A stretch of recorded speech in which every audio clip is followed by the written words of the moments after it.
Tom Wall, welcome to the Intelligent Retirement Podcast. James, thanks so much for having me. Great to be here. Appreciate you making some time for us. I had the pleasure of seeing you deliver a presentation to some of my colleagues and myself, and I was glad that we were able to finally get some time on the calendar together. Yeah, likewise. Likewise, it'll be a great conversation for sure. I've been looking forward to it. So, Tom, if you would, just to kind of get us going, if you don't mind, if you can share just a little bit about your background. You've done a lot of really impressive things at this point in your career, and I think we've been in the business now probably around the same amount of time. So, you want to just kind of kick us off and tell us a little bit about how you got here? That'd be great. Yeah, so I joined the business of financial services about 21 years ago, actually in the life insurance space with Northwestern Mutual. Just right out of college, basically just calling friends and family, seeing if I could help them out. And actually did that relatively successfully for about 4 years before I made a decision to switch my career path slightly and join the home office of one of the major mutuals in this space. Throughout that whole process, I was very blessed to be on stages in front of, tens of thousands of advisors over the course of more than a decade, traveling around as basically an inside sales rep, if you will, for financial products. But in the process was studying pretty hard, putting together, a couple different master's degrees and ultimately a PhD, during all my nights in hotels while I was on the road. And toward the end, I got the itch to really, instead of being an employee of somebody else, actually, launch my own business, but do it in a way where I could deliver a message that I think is really important in the financial planning world around protection first planning and some of the principles that got us here, starting hundreds of years ago, which I think have kind of gotten drowned out by a lot of the financial media and a lot of the focus on holistic planning and all the other stuff that is all good, but it kind of crowds out some of the most important conversations. So most recently, for the last few years, I've been on stages doing keynote talks to financial advisors. I published my first book called Permission to Spend, which is really meant for consumers to understand some of the principles that don't get talked about enough, in my opinion, in popular media. I host a mastermind group, which is basically a paid study group for well over 1,000 members nationally, and that continues to grow. And I'm hosting my first live event for those advisors in February. So it's been a fun journey to meet people across the country, help consumers, help advisors, help consumers, and I think we're just getting started. Well, that's certainly an impressive track record there. And, beginning as a young person right out of school, I did something similar in the banking world. So I'm sure that was not the easiest thing to do in terms of starting with the insurance side of the business. What prompted you to do that? How did that happen? It's a great question. I never thought I'd do that. I had a degree in economics, and I wanted to get into the financial world. And frankly, at a job fair, a recruiter found me, and they told me about the unlimited opportunity you could have as an advisor. Helping clients, making a lot of money in the process. And it just happened to be one of the big mutual life insurance companies that found me. And it turned out that they were best in breed and best training in the industry. Fundamentals that date back a couple hundred years. So it felt like a fit for where I was coming from. But it's funny you say that, because I do find that there's a lot of different ways to get into our business. And depending on where I jokingly say you're born in the business, a lot of times different opinions can be placed on you via trainers or cultures in these firms. And that's actually, I think, one of the harder things for clients to really unpack and understand, that their advisor, it's almost like Eastern and Western medicine, can come from very different places attacking the same problem. Yeah, I think that makes a lot of sense. And so it sounds like you really had learned a lot throughout that process that you've carried with you. Yeah, for sure. I've got a copy of your book here. Permission to Spend was great. I read it twice, and there was a lot of really good takeaways in there. And you and I think, philosophically are pretty much on the same page. But why is it that you think retirees are afraid to spend? That's kind of the central theme of the book. But what's behind that fear, do you think? It's a great question. That's the opening line of my book: is you will be afraid to spend. Well, you think about it, is I like to use an analogy. Imagine you're in your working years in your 40s or 50s, and someone walks up to you and says, here's a check, and it's millions of dollars. But the only catch to accept that check, call it 5 million, 10 million, whatever your number is. The only catch to accept that check is you can never earn a penny for the remainder of your existence on this planet. This is your last dollar ever. All right. So most people would take that check. That's your retirement number. But then how terrified are you to spend that money knowing that you can never earn income ever again? And that's essentially what retirees are facing. Now, that's not true if you're a healthy and educated retiree, but the older you get, the more obsolete you get, and your health declines. And there does come a day when you really economically aren't viable. And even if you are, you don't want to be. So that's the paradox, is like you get to retirement, you can be a multimillionaire, you can be worth eight figures. But, unless you're a super ultra net worth individual, you are going to be afraid to spend because of that, because you don't know if that money is to last for 20 years, 50 years. You don't know if there's going to be, World War III or IV breaking out, another Great Depression popping up. All of the things that come, healthcare shocks, all the things that can come about during retirement, hyperinflation. There's just the risks are numerous. So a prudent person who loves other people and wants to leave an inheritance, or at the very least is obligated to leave their spouse money, um, that's going to be a tough proposition to spend aggressively. So this is what we find. There's been study after study show that mass affluent retirees around the country that have money are terrified to spend, and they're under enjoying their retirement. And for me, that's a problem. I think our industry does a really good job educating people how to save and invest and dollar cost average and diversify and rebalance and all those fundamentals to get you to retirement. But very few advisors actually um, adequately help clients through the process of how do we then spend the money in a way that maximizes the value to you during the years that you're healthiest to enjoy it. Yeah, I've certainly seen that in my own experience as well. And I've often said it would be a lot easier if we came with expiration dates stamped on our foreheads, right? The process of not knowing how long retirement could last, it could last longer than your working career in some cases. And I think that does, cause people to really have to stop and think about how much they can spend. But I also think, and tell me if you disagree with this, that the industry as a whole has really focused on like finding your number, right? It's this big number. Why do you think that is in terms of the focus on accumulating a particular amount versus more of a focus on the actual spending side? Well, it's just the shift that's happened over really the last 30 or 40 years. I mean, back in the 80s and before, it was not uncommon for you to work at a company 20, 30 years, collect your pension and move on. And still to this day, those exist, usually in government jobs, not so much in the private sector anymore.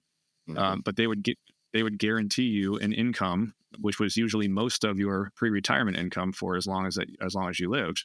You didn't have to worry about it. But now with defined contribution plans, which are the complete opposite, you can just put a certain number of dollars in. You essentially have to create your own pension in retirement. Like it's now your job to figure that out, no longer the employer's job.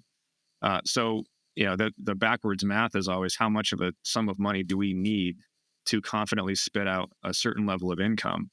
And the answer is vary quite a bit. The aggressive folks, maybe it's 10 or 15 times that income need. The more conservative folks will tell you it's 25 or 30. It's probably somewhere in between, but a lot of what my book is about is how do we do some planning so that we can narrow that gap of potential outcomes. But I think the focus on the numbers is really just indicative of this shift in retirement planning, especially in the United States, which has just put all the onus on the investor to figure it out. And that wasn't the case, decades ago. Yeah, that really is a big difference when you think about historically employers bearing the majority of the investment risk, right, in a defined benefit type plan, like you mentioned, where the employer is having to invest some percentage of an employee's annual income to then pay them a future benefit. They have to make those payments contractually. So it certainly is understandable why they have found ways to get out of those types of arrangements. In shifting that burden to employees, suddenly you have people that have never had any experience with investing responsible for their entire financial future. Yeah. Yeah, it's a real problem for a lot of folks, and something they don't want to have to deal with, but they're forced to. Yeah. It seems too that there's sort of these default pathways that people then take, both from a legislative standpoint, but as well as employers trying to do what's right for employees to get people to do these default types of things. We see in default enrollments, you see a default investment selections, people deciding to do things like retire when they're 65 because that's when Medicare becomes an option for them. But how much do you feel like a lot of these defaults or sort of rules of thumb really dictate people's retirement choices and their behavior as they're preparing? Oh, absolutely. Study after study has shown that, the default options inside of these retirement plans drive more investor behavior than anything else. And in fact, that there's been I remember during my studies, they talked about some research that was done that 401k plans that have 100 options actually have way worse performance for investors, and way less utilization of equity investments than the ones that just have a short menu of 6 to 8. And it's just it's called the paradox of choice. When you give people this vast ocean of potential options, they just get paralyzed with, what's the right option. So I think financial advisors, investment advisors, I think have an increasing role in our society, increasing role of importance. I think that's why there's been a lot of regulatory scrutiny on folks, making sure that they're properly licensed, but also acting in the best interest of clients versus just selling products and setting it and forgetting it. I liken it to the medical profession. It's too vast of an ocean of information for any individual to confidently absorb themselves. They can get a lot of it, but they need that guidance. The parallel to medicine is a great one, because if you think about medical interventions for a minute, sometimes very small marginal changes in lifestyle or changes in habit can have a really large compounding effect on one's health over the course of their lifetimes. And I think the Yeah. same is probably true from a financial perspective, that starting from those default types of positions, making one or two small tweaks in strategy sometimes can make a really big difference in terms of living standard in retirement. To me, that's the correct yardstick to measure, right? Is how are you improving your living standard, and doing so in a way that you make those improvements regardless of how long you might live, really without having to add a lot of risk to the equation. Would you agree? Well, yeah, that's the key, is not adding a lot of risk. It's very easy to just throw a bunch of money into the market, pedal to the metal, buy individual penny stocks and hope like heck, but that's not a plan. That's, you always hear the stories of people that got rich that way, but the vast majority of folks that just got wealthy through consistent compounding over time. And to the extent you can tweak investment fees or risk profiles or the mix of insurance and investment products, like those somewhat minor adjustments can have major impacts on the spendability later on. Yeah, and that's the most important metric. And I think, kind of going back to something you said earlier about the number, if you could spend more and do it more safely, regardless of how long you live, even if you have fewer assets, I think for a lot of people, they would agree that's a better outcome. But I don't think everybody knows that's even an option. I think everybody just assumes that you have to kind of brute force your way through it, and try to earn the highest rate of return and hope for the best, as you've said. You talk about risk there. Like, what are the two or three risks that you feel like are the most important risks in retirement, perhaps that they're maybe overlooked, that aren't necessarily the ones that are top of mind? I think the number one that most consumers don't fully understand, it's not so much a new and novel concept to experienced financial planners, but it's sequence of returns risk. When you're investing systematically on a weekly, monthly, even annual basis, over the course of a long period of time to retirement, you don't have to worry about the market losing value. In fact, the market goes down 40%, and guess what? Investments are now on sale. You get to buy low.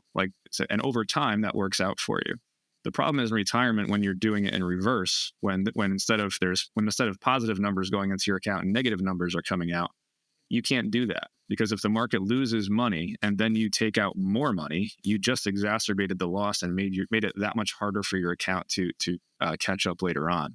And Mm. very few people understand that concept. So, there's if you are a little more educated in the retirement space, you might know about things like the 4% rule, which isn't really a rule, but it was just some research that came out about 30 years ago of spending patterns out of volatile portfolios. But what it really showed, what that research showed, was not necessarily saying that 4% is the number that you should be spending. That was just an observation that over the last 100 years, that was the worst case scenario. There's absolutely no guarantee of that being the worst case scenario in the next 100 years. In fact, it will be a different pattern in the next 100 years. We know that for sure. But what really stood out to me in all that research was the vast difference of outcomes. Where one a retiree in say 1966 could spend 3.5 to 4% of their money safely for the next 30 years and still have a dollar left over. Whereas with not even a generation later, I think it was 16 years later, somebody could spend three times as much, like 10% of their starting balance, and still have had money left over 30 years later. So that's a wildly different outcome under the same country, under the same investment principles. simply by the timing of the year that they retired. So for me, that I learned that early in my career, and that kind of came, my puzzle to solve, if you will, is, how do we help clients through that? And you can never, build full predictability. I mean, I guess you could, but that has its own risks. But how do we narrow that? How do we narrow that window so that we can have a more predictable outcome? And it's really not that hard. It's just a matter of starting a little bit early, being proactive, managing it year to year versus just setting it and forgetting it. For me, in my opinion, based on what I've studied, it requires the combination of actuarial science, insurance-based products like annuities, life insurance, and things like that, which pulls risk off the table, in combination with more aggressive investments that people traditionally are more educated about. Yeah, I think what you just said is important because there's more than one kind of risk, right? If we think about retirement risk, the default perhaps position on that is thinking of it from the perspective of market volatility, right? Kind of like what you were just alluding to with sequence of returns, where think about somebody who maybe retired near the end of 2021, right? Great year in the markets from a performance perspective, and retired into 2022, which was one of the worst. People do Right. retire every year, and you can't know ahead of time what the performance of those next few years might be and how that might impact your retirement. So you do need to be prepared to be able to take that next step. So in your book, you talk about the best kept secret around retirement income planning. Why do you think it's a secret, and what is the secret? This episode is sponsored by Consolidated Planning. Since 1981, Consolidated Planning has helped families organize, protect, and grow their wealth with its protection first philosophy and unique approach to planning designed to maximize your living standard in retirement. Take the first step toward a more confident financial future by visiting www.cplanning.com. That's the letter C, planning.com. And now back to our show. Well, I think it just goes back to what I just said. It's taking risk off the table. So you can't plan for everything. You always have to have some safety nets in place. But generally speaking, what holds people back from spending money in retirement is a bunch of L's that I'll throw out there. One is legacy. All right. Now, I have found most clients aren't, hell bent on leaving their next generation millions and millions of dollars, but most of them want to leave them a little bit better off than we started with. At the very least, though, the legacy that you want to leave your spouse is to make sure that they continue to be able to spend for decades beyond your lifespan if you were to pass away early, right? So there's that. There's a legacy piece. We want to make sure there's money left over. Another goal of most retirees is liquidity. I want to have access to some money that I can get access to that's not subject to market risk, that's outside of my portfolio. So even if I tie up my capital elsewhere, I've always got that what if money, right? Tied to that is also long-term care. Now, a lot of folks have had members that have required ongoing expensive medical care in nursing homes or at-home care, and none of that is covered by any major medical plan, including Medicare. That is out-of-pocket dollars. So, those costs, depending on where you live, can easily get into the hundreds of thousands of dollars per year and bankrupt you if you haven't planned for it appropriately. And the last one I think is longevity. Is there's this boogeyman out there in everyone's mind that they might live 50 years. They don't think so, but they might. So how do we plan for longevity and make sure that that's covered? So the only way to do that, everything I just described was a risk, all right? And there's a reason that insurance exists. There's a reason that we own car insurance, because it would be irresponsible and not prudent for you to hoard $200,000 of money in a savings account just in case you crashed into something, right? The opportunity cost on that money would be too high. It would be silly, even if you could save up that, or $1 million sitting in an account so you could replace your house if it burned down. That would not be a good use of capital.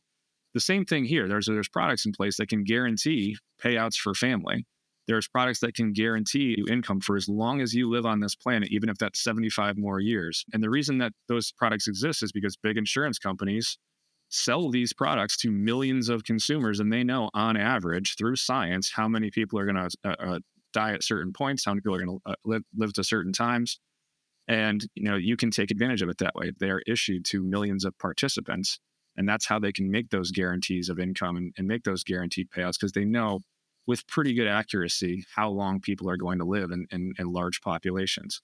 So the best kept secret is, there's these products out there. It's a very small subset, and this it's a little bit niche, even though millions and millions of Americans own them. But dividend paying participating life insurance issued by the big major mutual life insurance carriers is one of the best kept secrets in personal finance right now. It allows you to make contributions to it or premium payments to it that builds value. It guarantees a death benefit when you die, not if you die, way out in the future. So I know exactly right today what my family's going to get decades down the road. But it also provides a lot of upside. Why I say mutual is because mutual companies are owned by their policy owners or operate for the benefit of their policy owners. So they're aligned. So the company is collecting premium dollars, but they're investing for the long term to not only meet those obligations, but also for outperformance. And that's what dividend means is these companies will actually pay a dividend back to these policy owners to enhance the guaranteed growth within. So when you think about it, you essentially have a policy that is guaranteed to go up in value. The only question is how fast. A rock solid guarantee from the highest rated companies in the entire globe, operating for the benefit of its policy owners. There are no shareholders, or some fat cat shareholders on Wall Street, pulling profits off the top. So they're aligned. And then over time, that money will compound at relatively conservative bond-like rates, but with no taxation. All right, these are not taxed on the way up. It's an after-tax contribution, almost like a Roth IRA, where the money goes in. It will grow tax deferred, but if done properly, you can actually get all this money out income tax free, either while you're alive, those cash values, or the death benefit.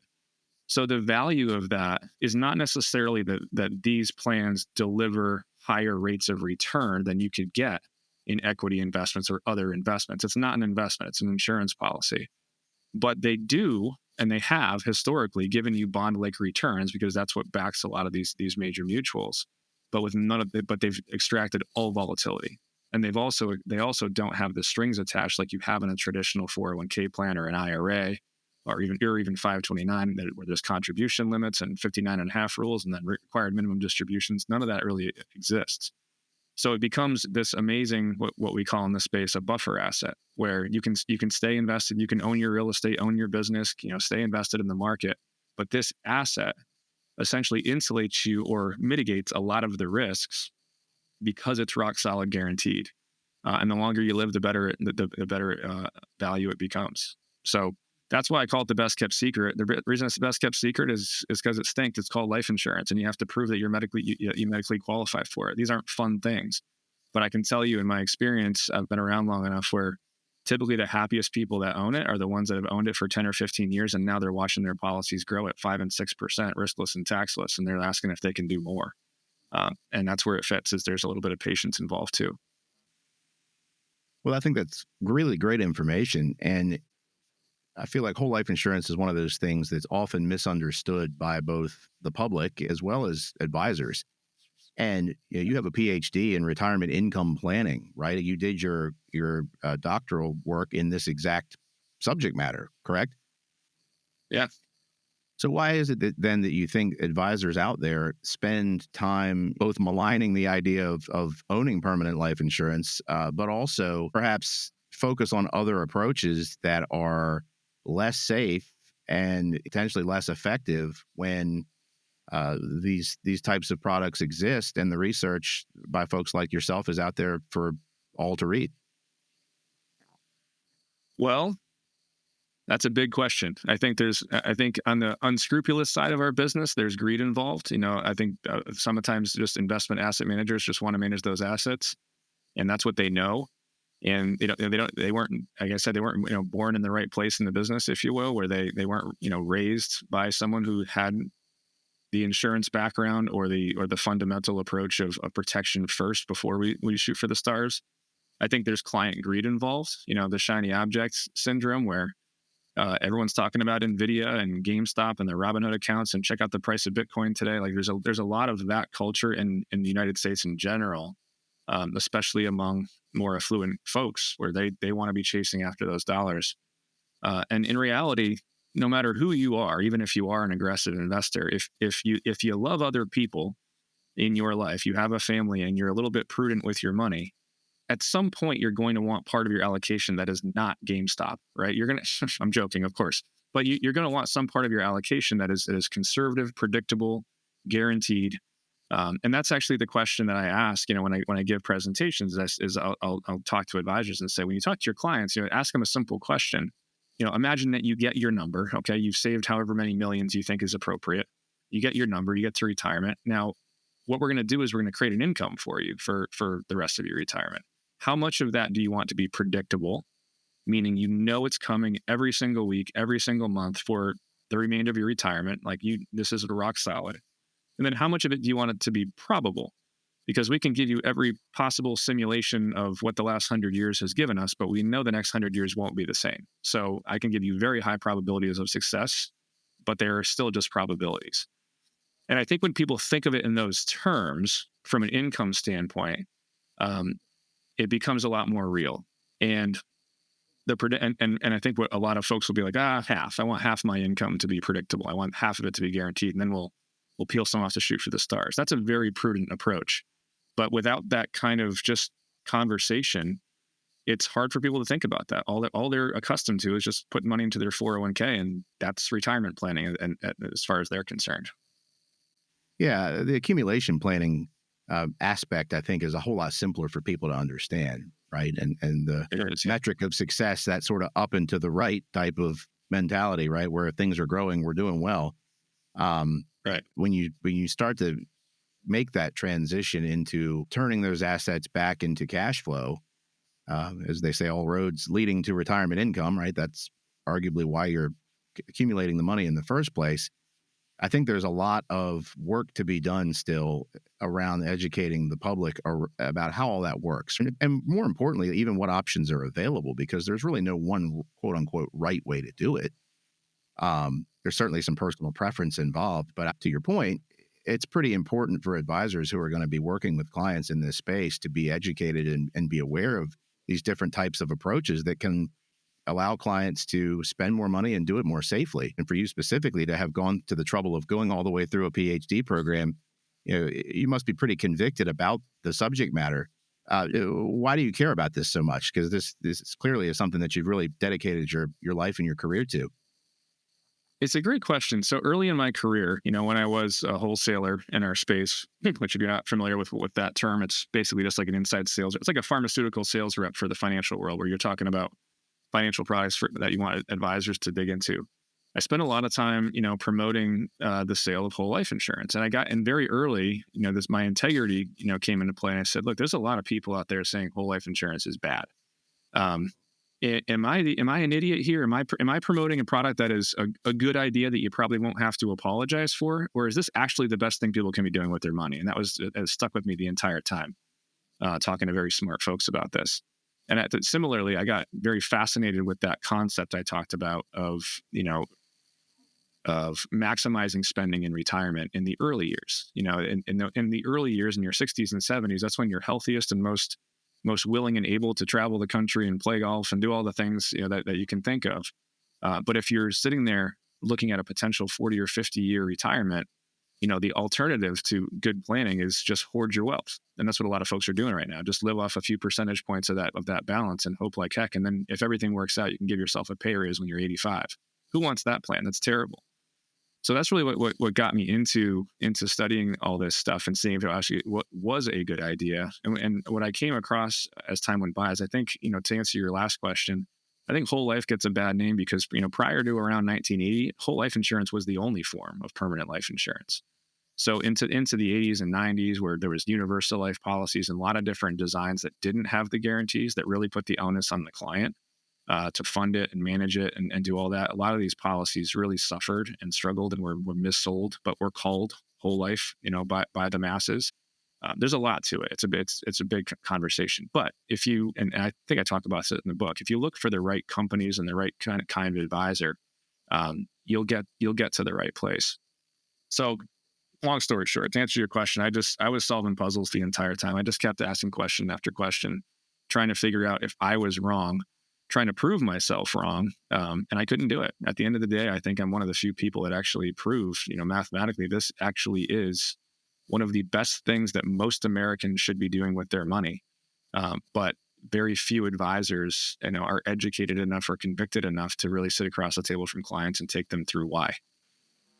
what you just said reminded me of what you said earlier about kind of the shift from defined benefit pension plans to defined contribution plans. It sounds like there was a similar shift perhaps in the life insurance product world where they were shifting away from more of the guaranteed type of products like whole life insurance to other things that allowed for the policy owner to bear some of the risk in the policy. Am I understanding that correctly? Oh, absolutely. I mean, in my opinion, the policy owner bears all the risk, because yes, there is a risk of death, but they price for that.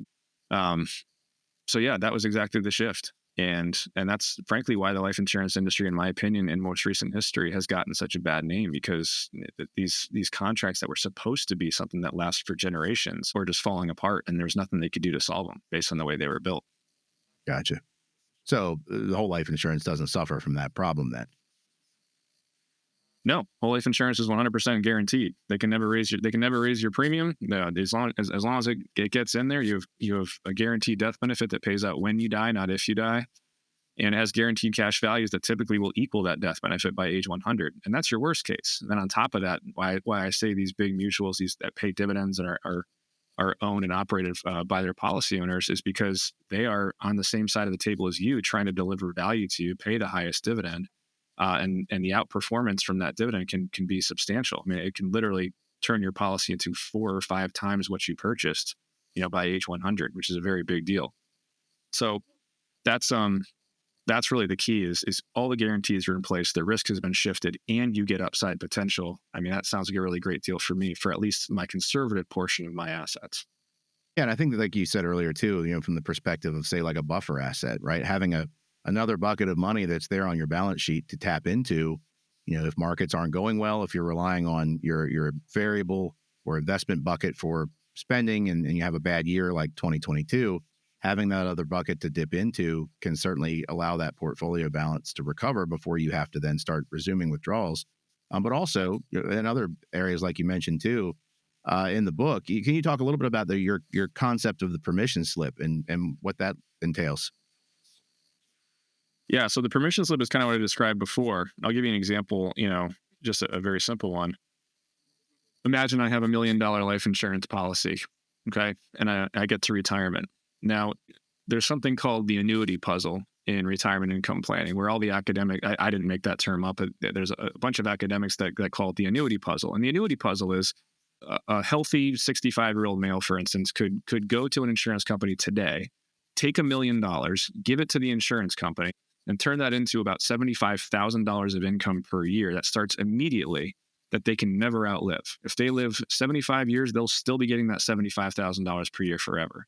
That's a huge chunk. That's 7.5% of that $1 million.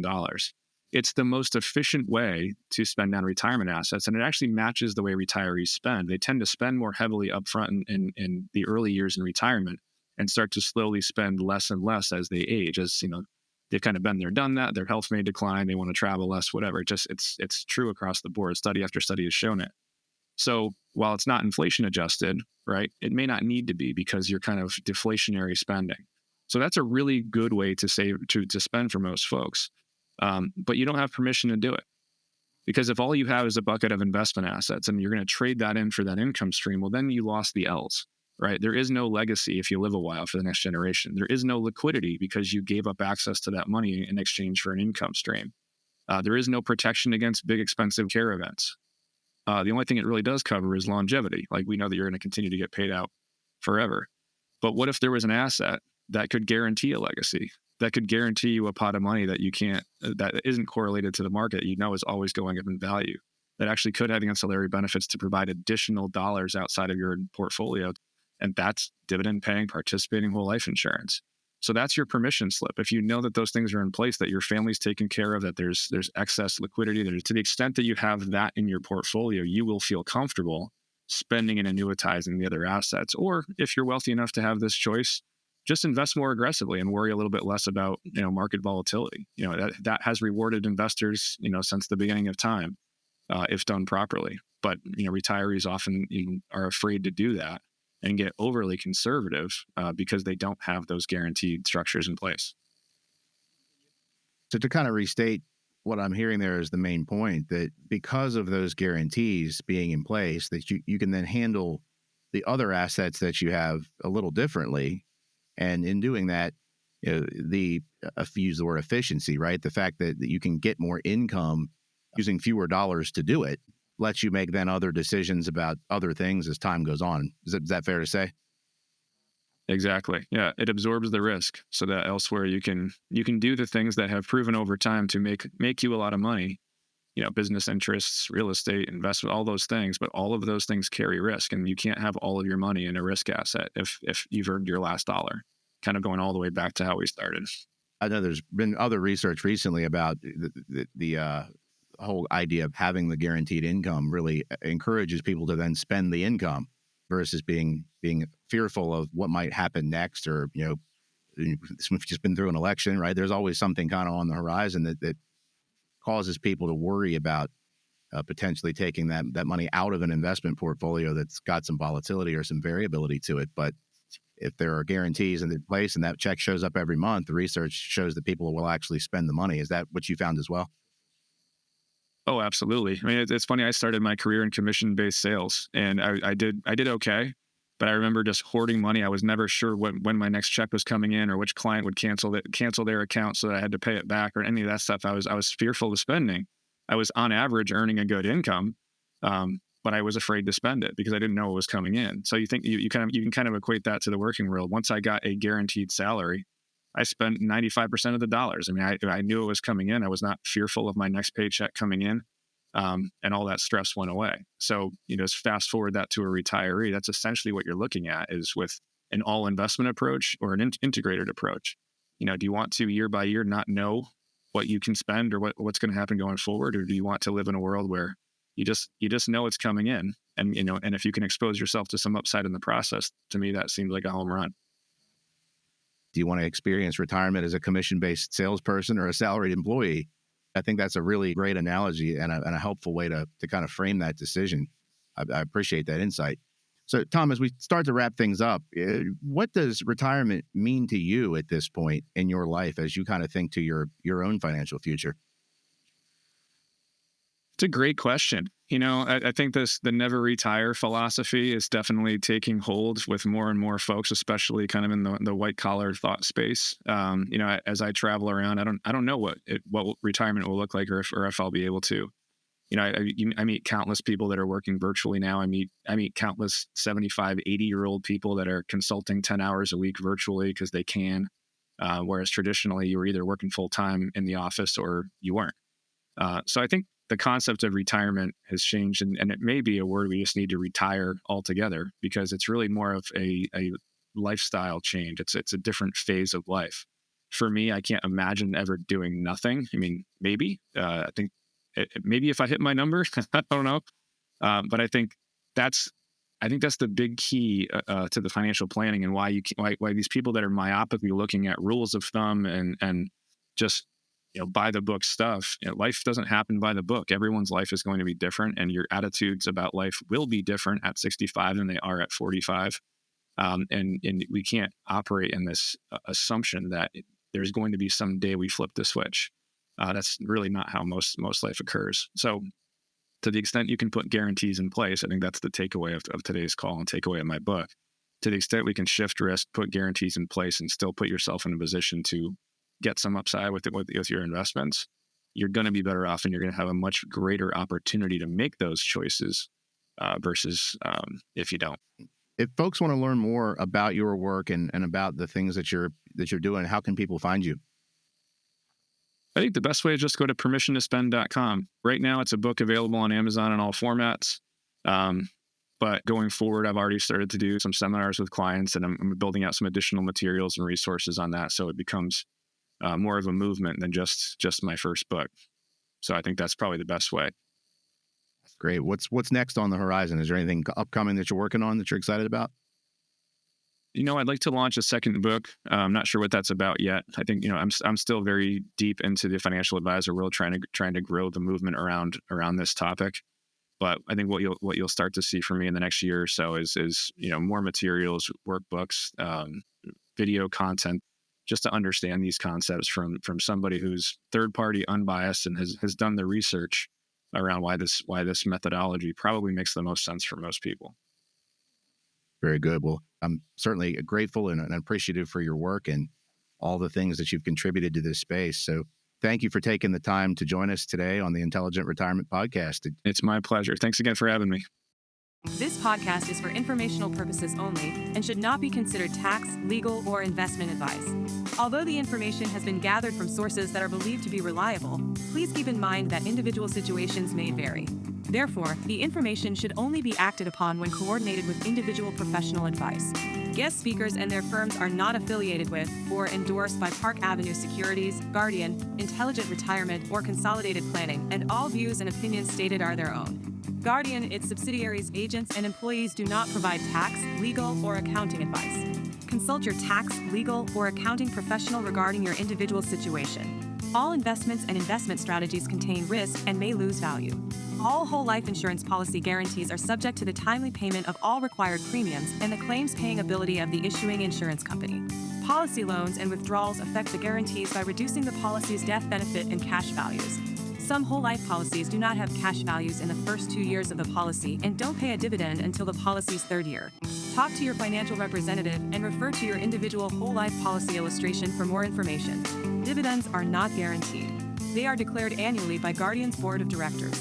James Matthews is a registered principal and financial advisor of Park Avenue Securities, LLC. Securities products and advisory services are offered through Park Avenue Securities, member FINRA, SIPC.